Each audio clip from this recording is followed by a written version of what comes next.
Thank you so much for joining us here at The Research Her, the show working to improve the health disparities for women of color, one topic at a time. I am Alicia. I'm here learning and growing with you as we research our way to well-being. I am so excited. We are here and we are celebrating the first quarter of the Research Her. We made it through the first quarter. And thus far, we have exceeded 6,000 downloads, which is really good. I'm very excited about it. Could be better, but it is an amazing number, and I'm super excited to see what the future holds for the podcast. The podcast has been listened to in over 20 countries. How cool is that? I really appreciate, and I am so grateful for everyone who takes the time to listen out to the podcast. You really could be doing anything, and you sitting here listening to me. And that's just cool. The Facebook page has about 60 likes, which is cool. For refocusing and for purposes of identifying where we're heading, where we are, I want to just restate what the mission of this podcast is and tell you what my goals are moving forward for the next quarter of the podcast. So let me just go back, and these are the bullets or the points that I made when I first established what the podcast was going to be about. And I share it on the website. So there are 5 specific missions that I have for the podcast. So point 1 is to help us make better health and lifestyle choices. I think there are a few episodes that really dive into changing some of our habits. So science of motivation, the one about deodorant usage.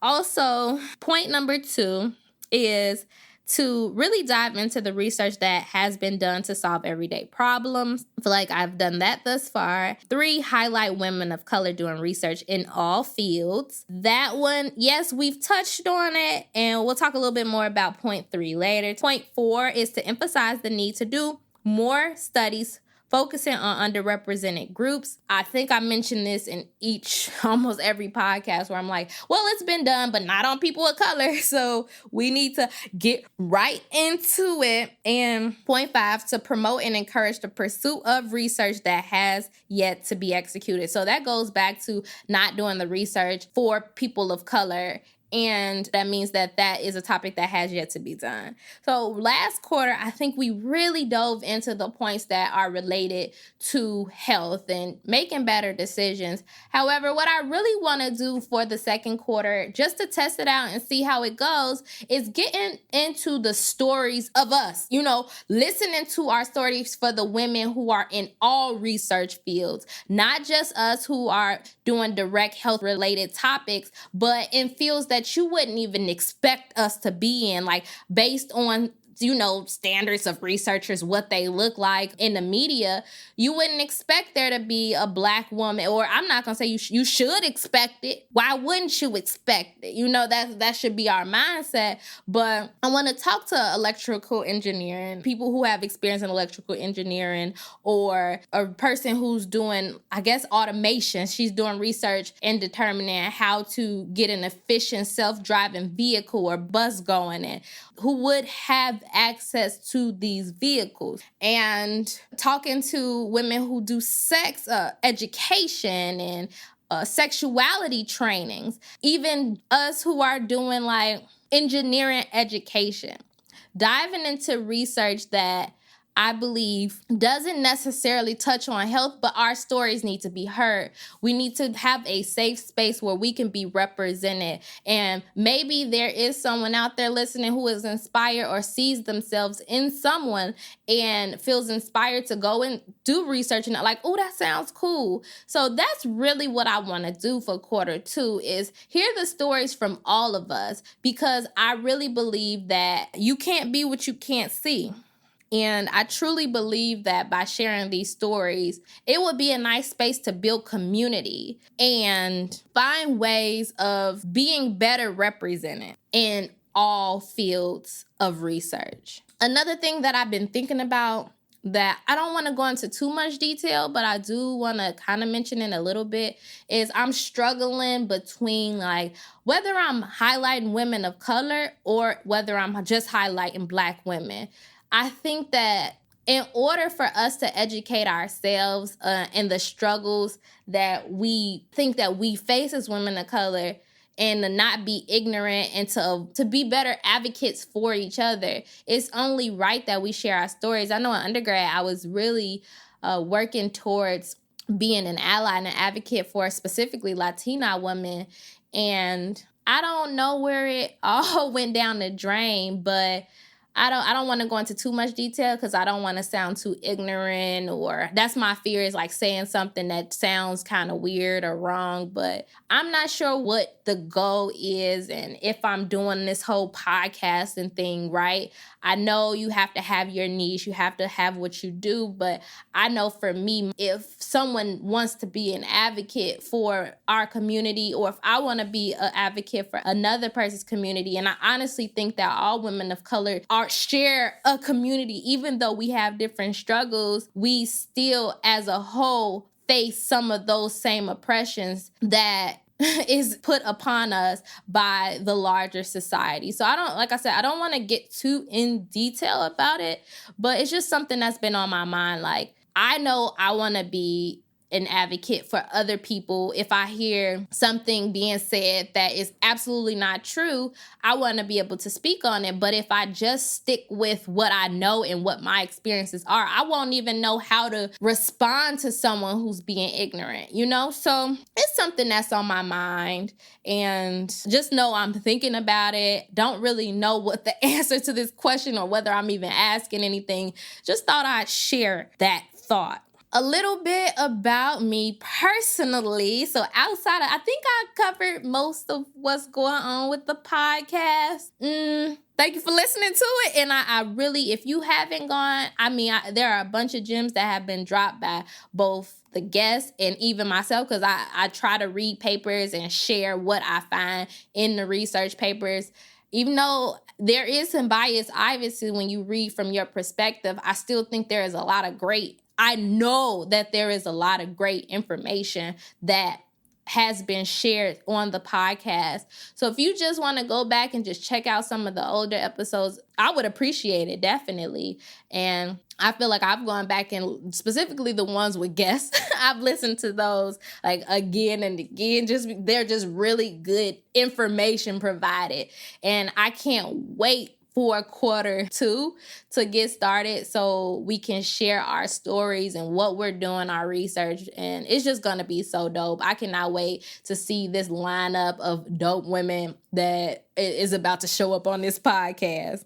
Okay, so like I was saying, getting to the personal, I'm out of China. I'm back in the U.S. I'm so happy to be home with my people. I realized that when I was in China, the podcast was kind of like my go-to. Like, it was the thing that was keeping me connected, and it made me feel really like I was at home because I was interviewing these women and I was sharing things on social, and I was able to connect with people using this platform, right? And now that I'm home, I'm starting to like question like where you feel so connected. You're home and you get to be around people finally. And it's like, today, I really don't want to do this podcast. Like, I don't feel like it today. I'm at a conference, which I'll talk about later, but I'm at a conference. I finally get to see my friends after a long time. But I remember in the back of my mind, it's not about what you do when you feel like it. It's what you do when you don't feel like it. So even though right now I really could be on the 16th floor drinking Hennessy with my homies, I'm here recording a podcast. Like I was saying, like, I don't feel like it, but I also think that I don't feel like it because I'm at this conference. So right now I'm at ASMS, which is American Society for Mass Spectrometry. I go to this conference every year. I present. So if you've been following me on Instagram for a while, or if you just go look at me now and you follow me now, you'll see that each year I post a picture with a poster. So I've done a poster for 4 years. It's where I'm comfortable. It's what I'm comfortable doing at this particular conference. I realize I have a lot of insecurities, right? One of them is speaking in front of a crowd of people where I don't feel like it's a safe space. But because of my insecurities and my fear of talking in front of people as it relates to science, I kind of held back. And that's interesting, right? Because I do a group meeting once a month where I talk in front of my colleagues, but I really think that that's such a safe space. All of this is to say, I need to work on that. If I truly want to do the things that are in my mind that I'm going to do, I'm going to have to speak in front of people, but I feel this delay, and I'm okay with the delay. I'm totally okay with the delay because we can only improve a little bit, or some people improve a lot at a time. I am only looking to improve one step at a time, one talk at a time. So for me, if I can speak at, for instance, NOBSHE first, which is National Organization for Black Chemists and Chemical Engineers, if I can get an oral presentation at NOBSHE first, feel comfortable with that audience, I then believe that I can take that next step and speaking at a more diverse conference where it's not just my people that I feel safe with. So speaking on a platform with others who I feel, I guess, insecure talking around. I finished, so in China, the reason why I was able to come back is because I finished 2 projects. I wrote a manuscript or a draft of a manuscript for one, and then the other one, we're still trying to decide where we're going to go, whether it'll be a full-blown manuscript or if it's going to be more of a communications. So hopefully by the next update or end of next quarter, I'll be saying, oh, I submitted 2 manuscripts. I have big dreams, y'all. Big, big dreams. My goal is to graduate soon, sometime within this next year. And I mean, I just want to hit the ground running. But another thing I realized is coming back to the US, I feel like my mind is so clouded. When I was in China, I think I was so focused. And it might be because I just got home, but I just saw exactly where I wanted to go when I was in China because it wasn't so much noise around me. But I feel like here at home, it's so much noise that I can't distinguish the signal from the noise, or I can't distinguish what my goals are versus what other people expect from me. So that's that. After I leave ASMS, there is Summit 21. I'll be going to Summit 21. And yeah, by the time you hear this, actually, so Friday, I would have gone to Summit 21 and been heading to Nutrition 2019. So these are all back to back. So right after ASMS is done, there's Summit 21. That same day, Summit 21 starts. So Thursday night, ASMS is done. Summit 21 starts Thursday night as well.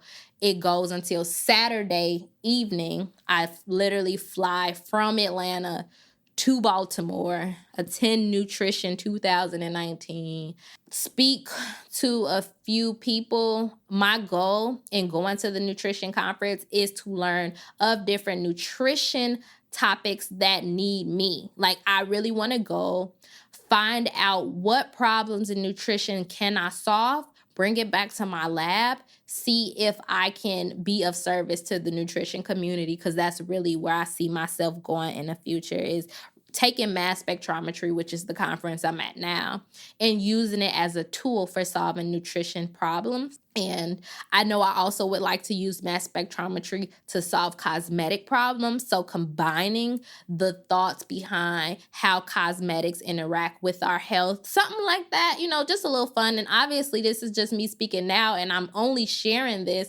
more so to see where my mind is in the future. So hey, Future Lily, if you listen to this right now, your mind is set on Nutri-Cosmetics. My research goals.